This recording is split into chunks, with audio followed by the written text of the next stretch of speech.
하나님의 말씀 누가복음 2장 8절 그 지경에 목자들이 밖에서 밤에 자기 양을 치더니 주의 사자가 곁에 서고 주의 영광이 저희를 두루 비치매 크게 무서워하는지라. 천사가 이르되 무서워 말라. 보라, 내가 온 백성에게 미칠 큰 기쁨의 좋은 소식을 너희에게 전하노라. 오늘날 다윗의 동리에 너희를 위하여 구주가 나섰으니 곧 그리스도 주시니라. 본문에 기록되어 있는 말씀을 오래전에 한번 전한 일이 있었는데 이 시간에 다시 전하고자 하는 것은 예수님께서 인생의 영원한 구주시며 또 구주로서의 마리아의 몸에 잉태되실 때의 형편과 출생 후에 예수님의 신변에 있었던 일을 한 번 더 기억함으로 주님에게 대한 경배심과 감사함과 순종함이 보다 더 돈독하기 위함인 것입니다. 그래서 이 시간에는 예수님의 탄생에 관하여 간단하게 몇 가지를 증거하고자 합니다. 예수님은 근본 하나님의 본체시지만은 하나님과 동등됨을 취할 것으로 여기지 아니하시고 오히려 자기를 비어 종의 형체를 가져 사람같이 되셨고 사람을 입고 세상에 오셨는데 이렇게 사람을 입고 이 세상에 오신 그것은 하나님의 택하신 자들을 영원한 멸망에서 구원하시기 위함인데 사람을 입고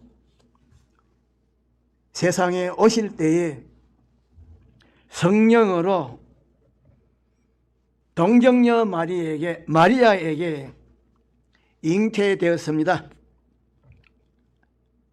그런데 예수님께서 동정녀 마리아에게 잉태되려고 하실 때에 방해하는 것들이 있었는데 방해하는 것들은 어떤 것이었는고 하니 첫째로 로마의 국법이었습니다.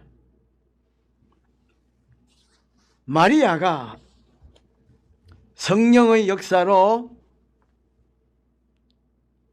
인류의 구주이신 예수님을 잉태하려고 할 때에 로마 나라의 국법이 방해했기 때문에 고민이었습니다. 다시 말하면 로마의 국법에서는 결혼하지 아니한 처녀가 아이를 잉태하면 가는 죄로 정죄해서 사형을 시켰기 때문에 처녀인 마리아가 아이를 잉태하게 되면 로마 국법에서 그냥 두지 아니하고 사형시킵니다. 그래서 마리아가 아이를 잉태하게 되면 로마 국법에 의하여 사형을 받게 되기 때문에 고민이었습니다. 둘째로 유대나라의 종교법이었습니다. 유대나라의 종교법에도 처녀가 아이를 잉태하게 되면 가는 죄로 정죄해서 아이를 잉태한 처녀를 들판에 세워놓고 사람들이 돌로 쳐서 죽였습니다.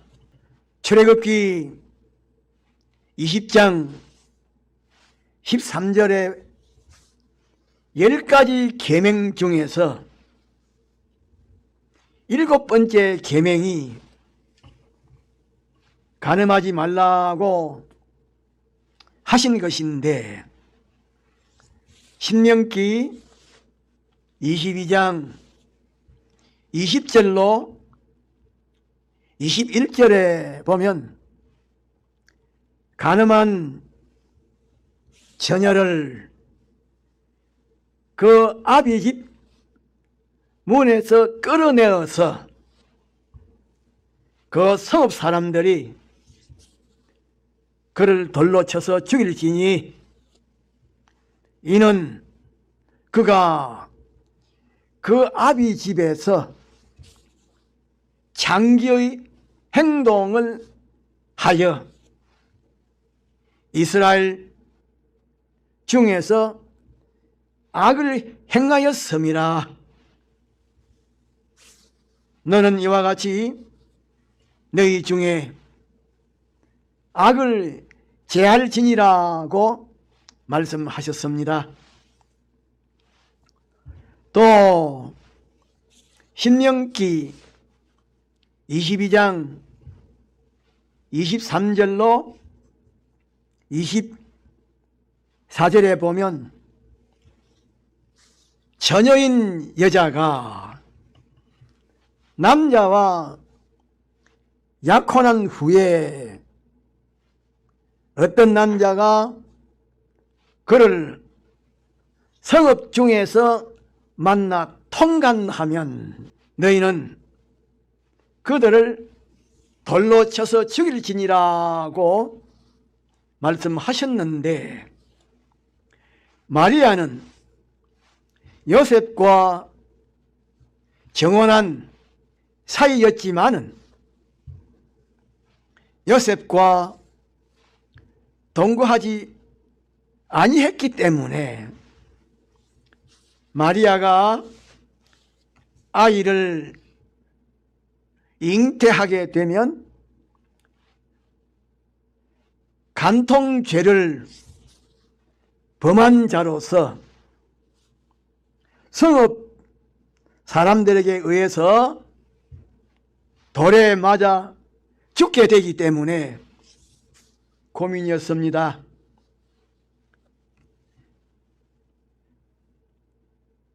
간음죄를 지은 여인을 들판에 세워놓고 성읍 사람들이 돌로 쳐 죽이니까 돌무더기가 생긴단 말이에요.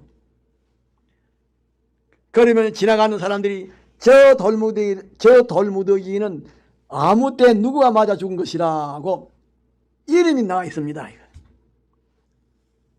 그러면 그 집안이 대대도록 수치를 당하게 됩니다.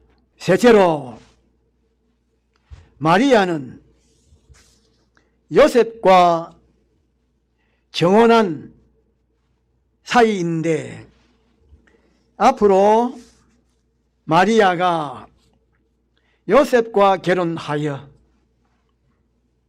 세상적으로, 육신적으로, 물질적으로 행복한 가정을 꾸려가는 그런 희망을 가지고 있었는데, 처녀가 아이를 잉태하게 되면 로마의 국법이나 유대의 정교법에 의해서 사형을 받을 것이요, 그렇게 되면 자기의 희망은 완전히 깨어지는 것입니다. 그래서 세상적인 희망, 육신적인 희망, 물질적인 희망이 방해했기 때문에 고민이었습니다. 넷째로, 인간의 일반 생육법이었습니다. 남자 없이 전혀 혼자서 아이를 잉태한다고 하는 그것은 이제까지 인간 역사의 통계로나 인간의 지능으로서는 절대 불가능한 것이었습니다. 마리아나 그 당시의 사람들이 볼 때에는 있을 수가 없는 일이기 때문에 마리아가 고민하였고 구주 잉태를 반대하였습니다. 다섯째로, 인간의 타락한 자율과 부패성이었습니다. 다시 말하면 죽음을 두려워하는 부패성, 평안을 소원하는 부패성이 마리아로 하여금 구주를 잉태하지 못하도록 방해하였습니다. 그러므로 마리아가 성령으로 인류의 구주를 잉태하려고 할 때에 방해한 것은, 다시 말하면 예수님께서 인류의 구주로 이 세상에 오시기 위해서 마리아에게 성령으로 잉태되려고 하실 때에 방해한 것은 로마의 국법이요, 유대나라의 정교법이요, 이 세상적인 희망이요, 인간의 일반적인 생육법이요, 인간의 타락한 자율과 부패성이었습니다. 그런데 예수님께서 탄생하신 후에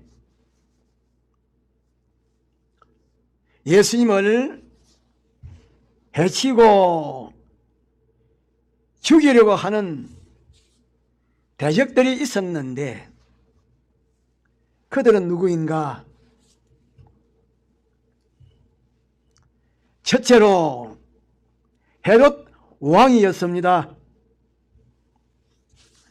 이 헤롯이 동방박사 세 사람의 말을 듣고서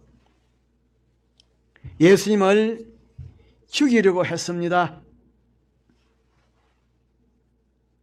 다시 말하면 마태복음 2장 1절 이하에 보면 예수님께서 헤롯 왕 때에 유대 베들레헴에서 출생했는데 동방으로부터 박사 세 사람이 아기 예수께 경배하기 위하여 별의 인도로 예루살렘까지 왔을 때에 세 사람이 헤롯 왕에게 유대인의 왕으로서 나시니가 어디 계시느냐고, 또 우리가 동방에서 그의 별을 보고 경배하러 왔다고 말하니까 헤롯 왕과 온 예루살렘에 듣고 소동이 일어났고, 헤롯 왕이 대제사장들과 서기관들을 모아놓고 그리스도가 어디서 나겠느냐고 물었습니다. 서기관들이 성경을 인용하여 유대 베들레헴이라고 대답하였습니다. 그래서 헤롯 왕이 박사들을 보낸 후에 예수님을 죽이기 위하여 베들레헴과 그 모든 지경 안에 있는 2살부터 그 아래로 남자아이를 전부 죽였습니다. 그런데 이 헤롯은 정통 유대인이 아니라 에서의 후손인 이둠의 사람 안티파트의 아들로서 기원전 73년경에 태어났고 기원전 4년에 매우 치명적인 질병에 걸려서 70세에 죽었습니다. 둘째로 제사장, 서기관, 바리새인들이었습니다. 그들은 예수님의 교훈이 하늘에서 내려온 교훈인 줄로 알면서도 자기네들의 위신과 명예와 권위와 기반을 유지 보존하기 위하여 예수님을 모함하고 죽일 수 있는 명분을 찾다가 예수님께서 나는 하늘에서 내려온 산떡이라, 내가 스스로 온 것이 아니라 나를 보내신 이는 하나님이라. 너희 조상 아브라함은 나의 때를 볼 것을 즐거워하다가 보고 기뻐하였다. 나는 하나님의 아들이라. 그런 말씀을 하실 때에 그 말씀을 가지고 트집을 잡아서 죽이려고 했는데 마지막에는 십자가에 못 박아 죽였습니다. 그런데 로마 총독 본디오 빌라도와 분봉왕 헤롯과의 관계와 또 대제사장들과의 관계가 처음에는 원수였습니다.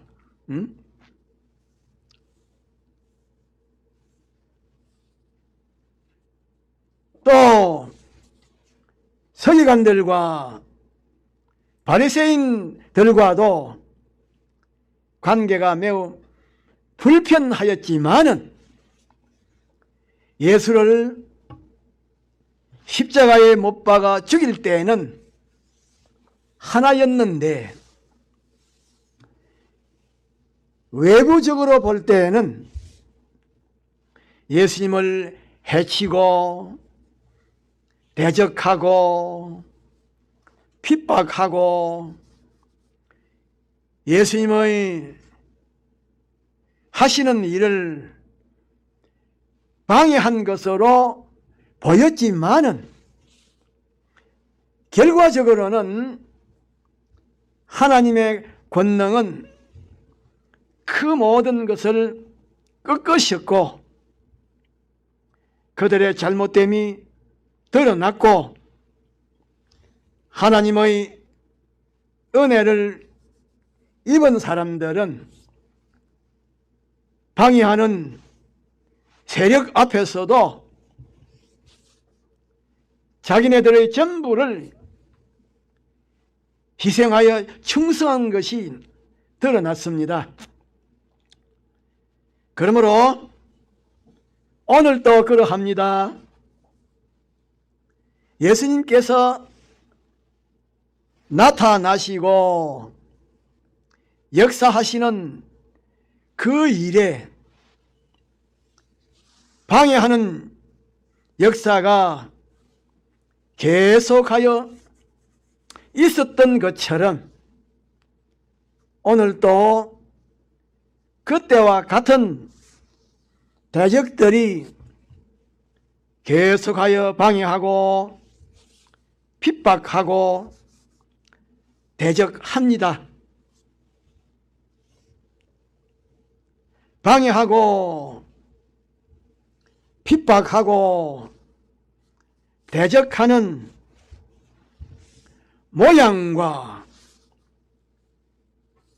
규모와 분량과 강한 정도에 있어서 차이가 있지만은 방해하고 핍박하고 대적하는 동기와 성질과 목적은 그때나 지금이나 똑같습니다.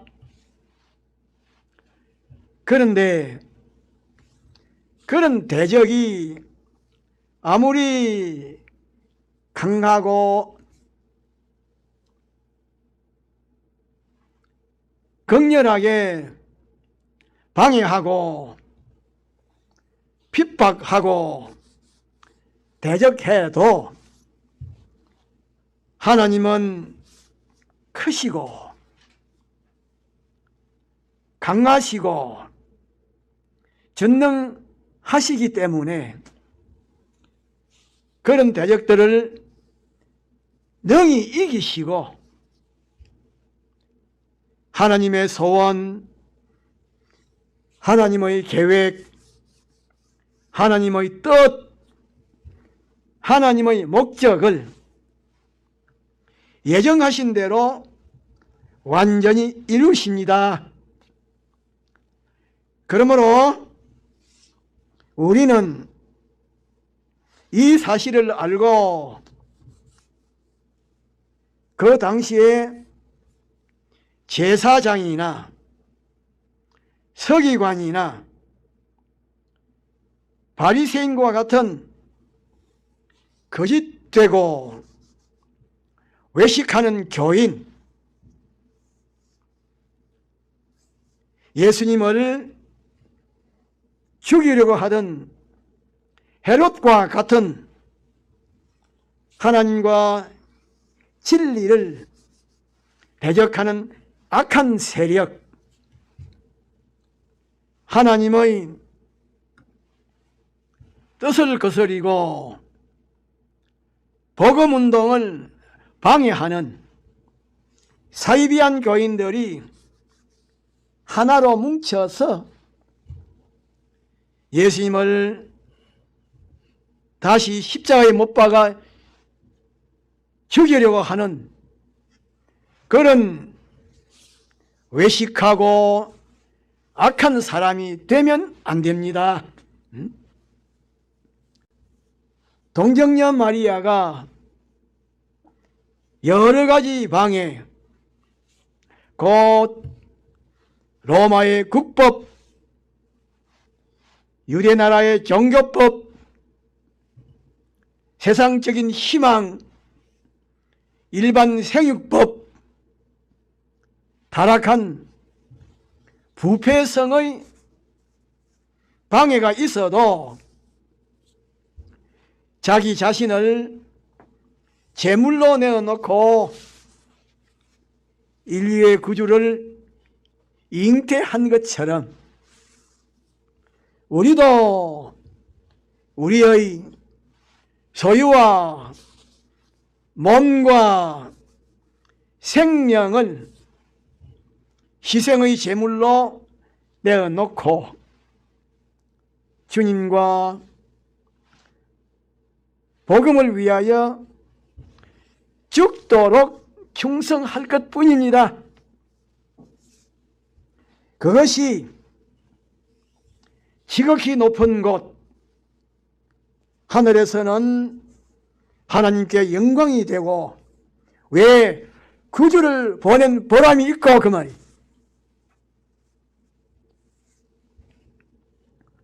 땅에서는 기뻐하심을 입은 사람들 중에 평화가 되는 것인데 하나님께서 살해와 사욕과 악독이 가득한 이 세상에 독생자 예수를 보내신 그것을 영광스럽게 여기셨고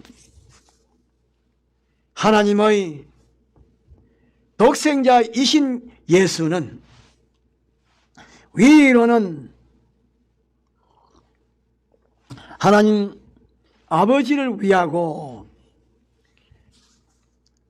아래로는 모든 피조물을 위하여 하늘에 있는 부여와 지위와 권세를 희생의 제물로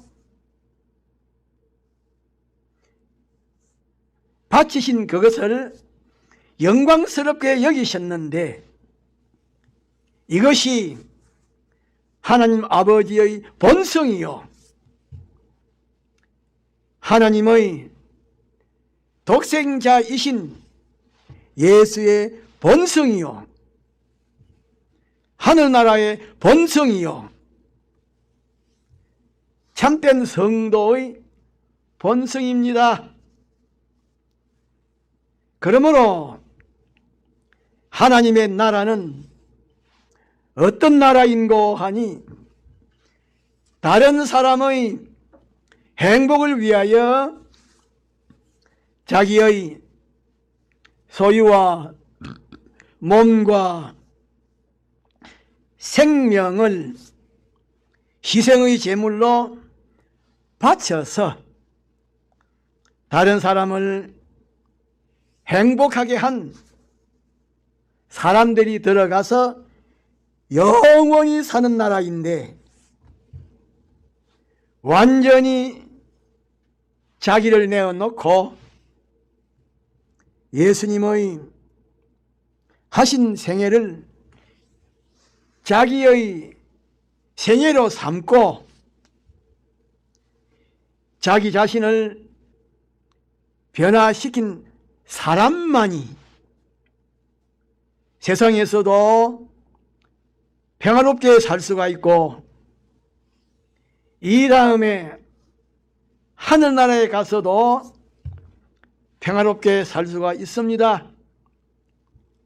그러므로 성탄절 맞이해서 한 번 더 우리를 되돌아보는데 두 가지를 되돌아봅시다. 하나는 예수님께서 전부 내어놓으시고 희생의 제물이 되심으로 우리가 영원한 멸망에서 영생의 구원을 받아서 믿는 사람이 되었는데, 오늘까지 과연 믿는 사람답게 살아왔는지 반성해 보아야 합니다.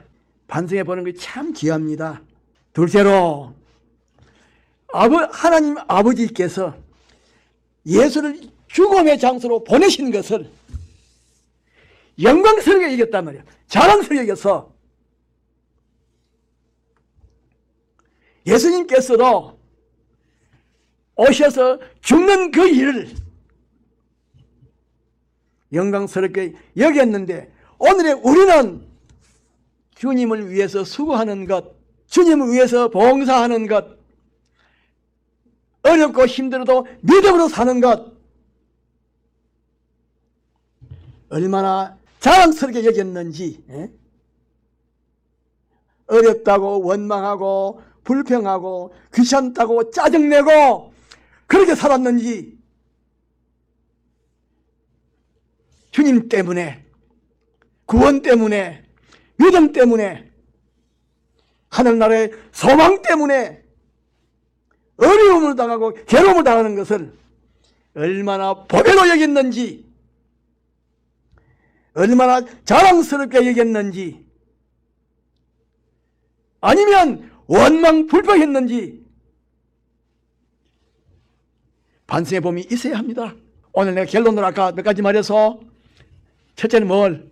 간단하게 아버지가 누구를 보낸 걸, 아버지를 죽음의 곳을 보내는 것을 모르겠단 말이요. 영광스럽게 예수가 죽으러 오면서 뭐 했단 말이에요. 영광스럽게 우리도 주님 때문에 어려움 당하는 것, 주님 때문에 고난 당하는 것, 그걸 모르겠단 말이요. 영광으로 여기자는 것. 그거 둘째는 뭐예요? 그 생활을 얼마나 했는지 못했는지 반성해 보아요. 어렵다고 짜증, 귀찮다고 투정, 뭐 한다고 원망 불평했는지 반성해 보는 게 있어야 합니다. 다 같이 통성으로 기도합시다.